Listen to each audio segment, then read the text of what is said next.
ఈ పరిశుద్ధ గ్రంథాన్ని క్షుణ్ణంగా చదివితే సచ్చాక నువ్వు ఎక్కడుంటావో ఈ భూమి మీద ఉండగానే నీకు స్కాన్ అయిపోతుంది నీ మైండ్ అంతా. తర్వాత ఏమవుతామో చెప్పక్కర్లే. పరిశుద్ధ గ్రంథాన్ని మనస్సు పెట్టి చదువు, నీ అంతమేమిటో నీకు అర్థమైపోద్ది. దేవుని చిత్తం ఏమిటో తెలుసుకో. శాస్త్రులారా, పరిసయ్యులారా, సద్దూకయ్యులారా, మిమ్మల్ని గూర్చిన సంకల్పం మీరు నిరాకరిస్తున్నారు. మీరందరూ బాప్తిసం పొందడం అనేది దేవుని సంకల్పం, దేవుని చిత్తం. ఎందుకు ఇంకా బాప్తిసం పొందకుండా నాటకాలు ఆడుతున్నావు? ఎందుకు ప్రభు రాజ్యంలో వారసులుగా మారట్లేదు? ఎందుకు జీవగ్రంథం మీ పేరు రాసుకోవట్లేదు?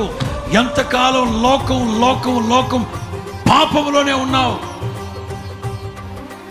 మిమ్మల్ని గురించిన దేవుని చిత్తం ఏమిటో తెలుసా? మీరు బాప్తిసం పొందాలి.